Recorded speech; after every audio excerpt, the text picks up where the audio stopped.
Meron po tayong i-review ulit ngayon. Unbox natin to. Gyros kit naman to. May kit na. So, unbox natin. Ayan, naka-prepare na.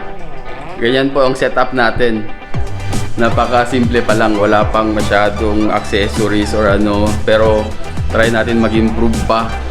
Sige, unbox muna natin. Ipak muna isa.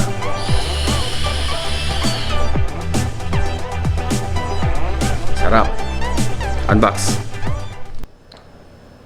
Unbox po natin tong Lost Vape na Gyros. Ito yung kit naman. Kung naalala nyo, yung unang lumabas ito is yung mod lang. Ngayon, meron na siyang kit. Ayun, tapos yung kit niya, OCC lang din. Pero meron tayong RBA. May RBA po siya. Napakalaki yung deck niya para mabuildan. So, very versatile po siya kung gusto nyo yung malalakas na build.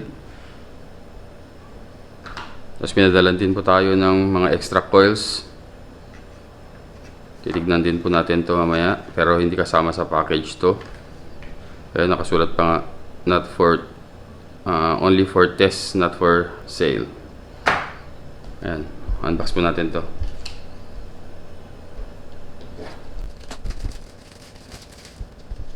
May mga ganito pa, parang pangregalo talaga, no? Best wishes.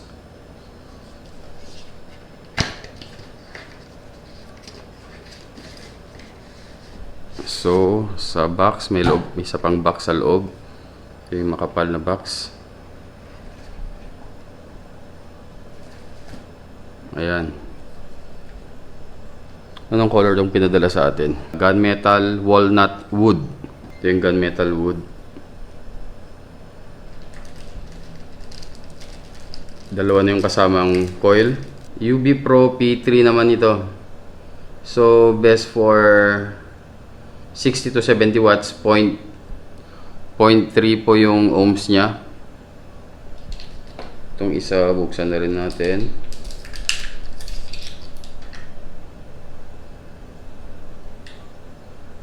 Ito yung P1. 0.15, 70 to 90 watts. So itong 0.15 yung pwede mong i-max yung ano niya, power niya. Pero kung makikita mo, halos same lang. Pati yung juice flow niya parang same size lang din. Ang nagkaibahan lang na nakikita ko is yung color ng o-ring. Ayan, ito yung pinaka atomizer niya. Lahat na ngayon naglalabas ng mga ganito para wala nang build sa mga tamad na mag-build ngayon. Although malasa siya.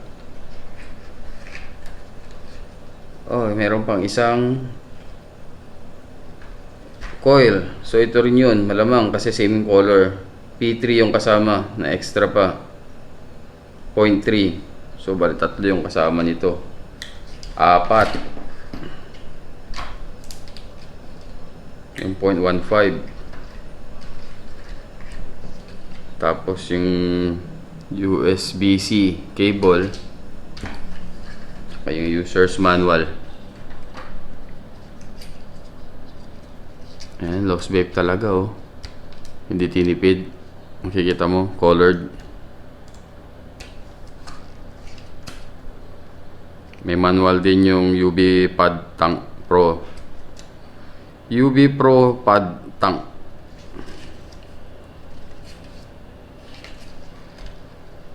Ayan, i-explain na po lahat yan sa manual. Mga airflow, kung paano magkakabit. Kung familiar kayo sa ano nila, yung sinabay kasi yung yung Gyros na mod dati. Halos kasabay lang siya ng itong isa, itong Ursa. Kung naalala nyo itong Ursa. Pero ito, hindi siya 510, pero may kasama siyang 510. Ito yung isang review ko na napakaganda. Napakalakas, kung naalala nyo. So, naglabas sila ng itong mod na kit na may kasama ng atomizer. Yung mga iba kasi parang problema nila sa Ursa nun, hindi masyado nag-fit to. Meron naman yung maganda yung fit. Di ko alam, yung sa akin na tsambahan ko maganda yung fit eh. Pero to hindi mo na kailangan i-fit. Tapos any atomizer na pwedeng gusto mong lagay, pwede. Maganda yung build. Basta tong mga Lost Vape, masasabi ko lang, quality yung pagkagawa. Wala masyadong flows. Wala akong nakitang negative cons dito. Tapos yung battery niya is rin, up to 21,700. 18,650, 20,700, 21,700. Okay, sa threading niya napaka-smooth. Ayan, dito pa lang sa takip nakasulat na yung negative, so positive sa kabila for sure.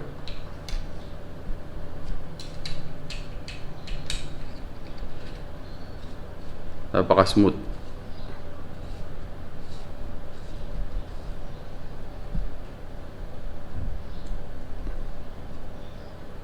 Ayan, ang daming settings ito. Tapos ang ganda ng chipset niya, sobra. Kaya pwede mong palitan, may bypass, voltage, kung gusto mo mag-voltage, BPC. Yan yung BPC, parang natutono mo, parang equalizer po yan eh. Yan, nickel, titanium, SS. Parang temperature control po yan. Sa mga wire na gagamitin nyo. Yan, SS904. Tapos balik sa power. Tapos itong gitna ulit, magseselect ulit ng panibago. Halimbawa sa wattage ka na. Kapag nag-orange, yan, doon ka mag-a-adjust. Tapos babalik ka ulit. Kung halimbawa to, ito naman yung preset niya. 1, 2, 3 rin.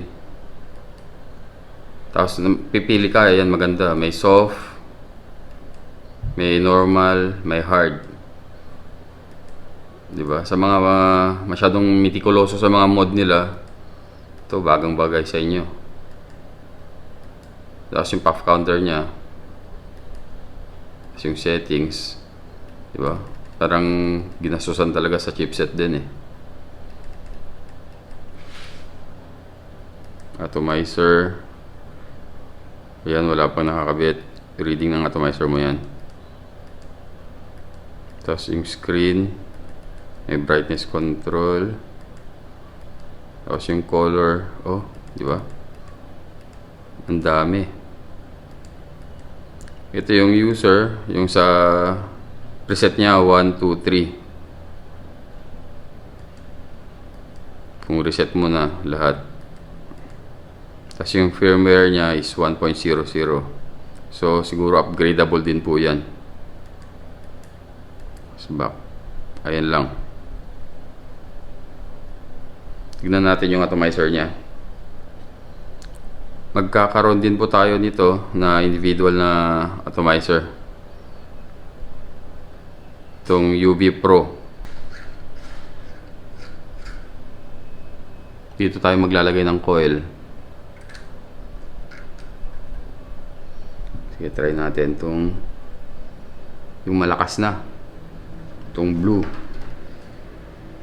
0.15.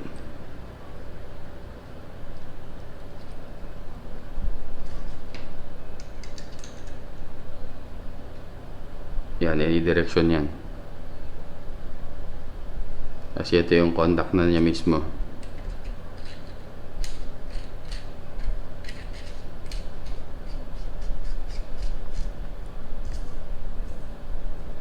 Kasi ito maganda rin yun. Nasa taas na yung niya, dito sa side lang. Kung saan ka mag-feel ng juice. Mas okay yan. Pa kahit nakakabit sa mod mo, pwede mong kakargahan kaagad. Kakargahan natin.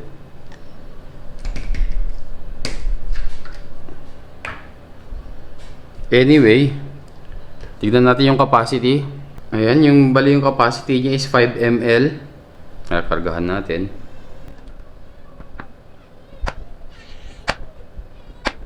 Paubos na yung juice ko. Ayan, kung nakikita nyo, tatlo po yung airflow nito.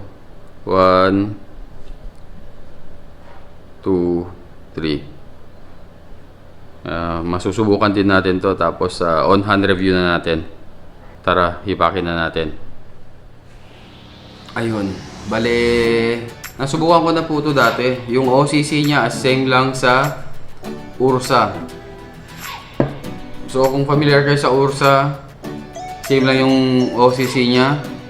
Saan ba yung Ursa natin? Ito yung Ursa noon. Pero ang review po natin is itong Gyros Kit. Sa mga nakapag-Gyros na kayo dati na mod lang, ngayon dinabas nila yung kasamang atomizer. So familiar naman kayo sa Gyros, kahit 30mm na atomizer dito, bagay pa rin. Kaya all around tong mod na to eh. Gusto ko tong mod na to. Tapos yung gamit natin yun is yung 0.15. Dalawa yung klase yung nakasama natin, 0.3 at saka 0.15. Ang maganda dito, hindi ko nabasa kanina to eh. Nagulat nga ako, di ba? 4 yung kasama. Nandito pala. 4 coils talaga ang kasama. Kaya panalo, matatagal lang kayo bago bumili ulit ng OCC. Ayun, hindi ko nasabi kanina, gamit ko 21700 pero may kasama po siyang adapter. So kung gagamit ko ng 18650, may kasama siyang adapter. Ano pa ba hindi natin nasabi kanina? Wala naman. Pero maganda yung mod, yung build niya, makikita mo talagang gawang lost vape. Kaya napakapulido yung pagkagawa. Pati yung kahoy niya is talagang kahoy po talaga. Marami rin po tayong mga colors dito. Ipopost ko ulit. Ito yung mga color.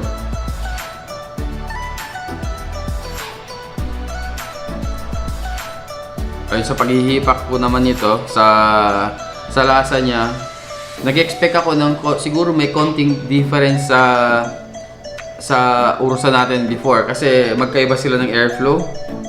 Kumbaga makikita mo ang haba ng airflow nito, dalawang mahaba. Ito naman mas maliit pero 3. Try natin ng 70 watts muna. 70 to 90 ata recommend nito eh. Itong gamit ko ngayon. Pero usually ako hindi ko masyado sinasagad. Sa Ursa dati, hindi ko na try na na nag-burn taste dahil hindi ko masyado sinasagad eh. Medyo tataas na lang ako ng wattage pag yung medyo palumano yung OCC ko para mas masusulit ko pa yung OCC ko bago ko itapon. At least nasulit mo. Ito, try natin ng 70. Pag bago yung coil, kahit mababa lang, sobrang lasa talaga.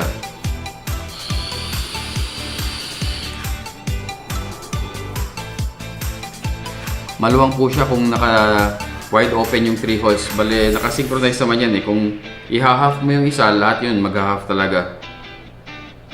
Try natin i-half sa 70 watts. May nakalimutan akong sabihin sa inyo dito eh. Ay, ito pala.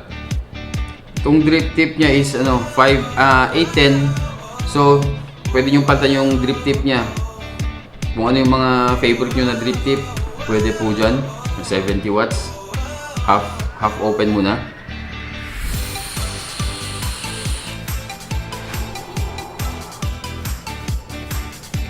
Sumikip ng konti. Pero sa akin eh. Hindi ko alam Usually yung mga ganitong mga tank ngayon, kagaya sa ibang brand, mas iba yung lasa pag naka-wide open tayo eh.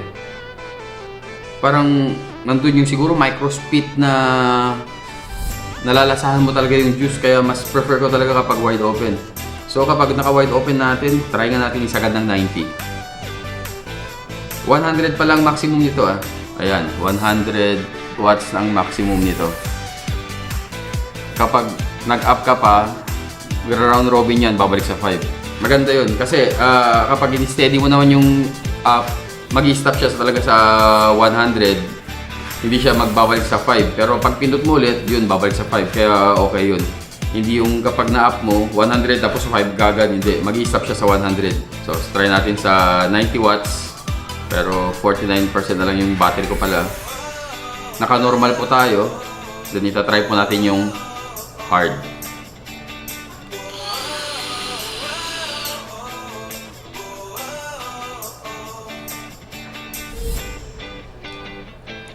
Ayun. Malasa. Wala akong nararamdaman na sunog or what. Sa tingin ko kaya pa 100 ito eh. Kahit i-100 watts po natin, sa tingin ko hindi siya magbe-burn taste. Try natin 100 watts. 100 watts. Tignan nyo yung cloud nito. Yung flavor, mahirap i-explain eh. Pero kapag ako nagsabi, doon na lang kayo makinig. Pero yung cloud naman, visible sa mata nyo.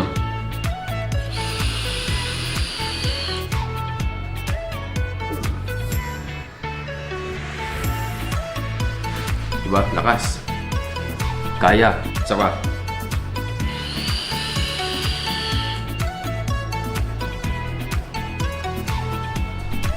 Tsaka yung hagod nandun. Usually kasi 6 mg ako eh. Pero yung true rated. So ang gamit ko palang juice natin is yung ano lang, freebase. Yung mga OCC na binigay sa atin, 0.15 at saka 0.3 is best for ano yan, freebase. Siguro kapag nag-salt ka dito, medyo hilo-hilo ka eh. Mas prefer ko talaga yung mga salt sa mga mouth to lang na OCC. Pero alam ko marami silang OCC sa Lost Vape. Che-check ko kung meron, popost ko dito.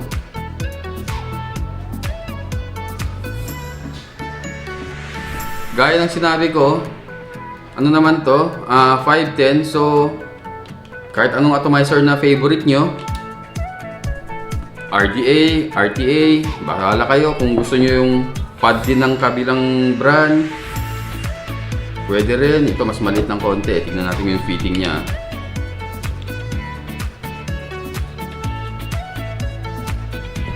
Oh, pwede rin. Pero nakasagad tayo dito. Masusunog to sigurado. 60 watts natin itong isa.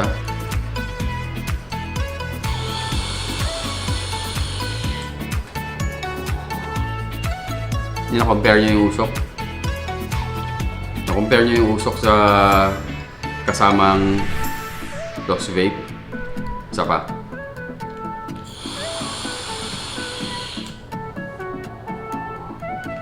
Tignan natin sa kabila yung Lost Vape. Itong UB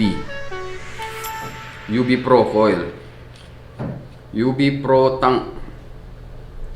Same wattage, hindi ko gagalawin. 60 lang din.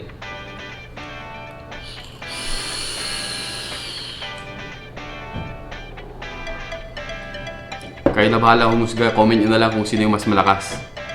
Ayun lang. Yung best flavor sa akin kanina to is nasa 80 siguro. Yung 100, medyo na-overkill ako eh. Sa 80, nandun yung flavor. Nandun yung usok na mas safe pa kayo sa burn taste. Kasi 70 to 90 ang recommend ng 0.15. Wala akong masabi.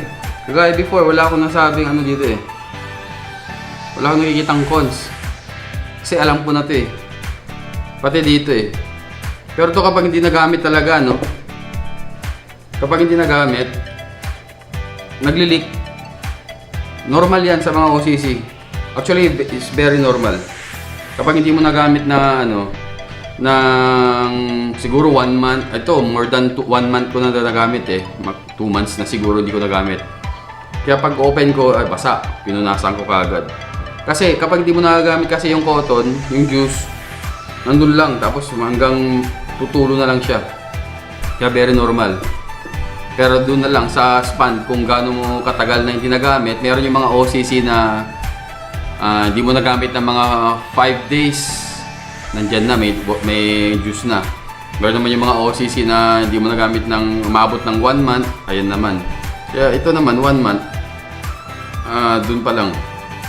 Halos mag 2 months, yun, dun siya tumulo. Pero kapag nasubukan ko ng 2 weeks na hindi nagagamit, wala po siyang leak, wala po siyang tulo. Kaya maganda yung pagkagawa ng mga OCC rin nila. Bilib din ako.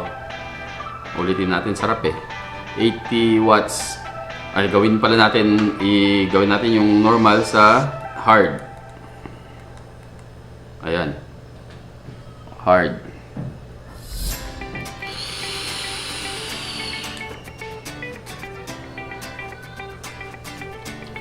Sarap. Ayun lang, maraming salamat. Palagi ako nagpapasalamat sa mga nagsusubscribe sa atin. Mas lalo kong ginaganahan pag nadadagdagan yung mga subscriber natin para at least dumami rin yung mga views natin. Mas lalo tayong ganahan mag-review ulit. May mga nakapila pa tayo mga i-review pa. Gawan ko na lang, separate video ko na lang yung separate video ko tong RBA niya. Pero short video na lang to para matry natin kung malasa ba talaga. Pero papakita ko na sa inyo excited ako eh. Papakita ko na sa inyo yung itsura. Bubuksan ko na. Kaya yung unboxing natin to, nakabukas na. Ayan kung nakikita nyo. Diba? Ang laki ng build deck. Single coil pero malaki yung build deck. Mataas siya. Gusto ko na i-review ito pero wala akong gamit. Wala akong pang-build ngayon. Kasama to.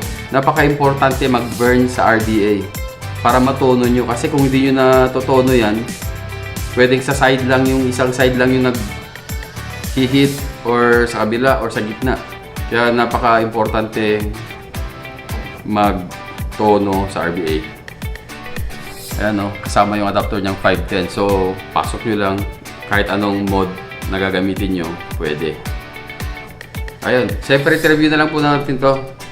Maraming salamat ulit. Ingat palagi. EVG, peace out.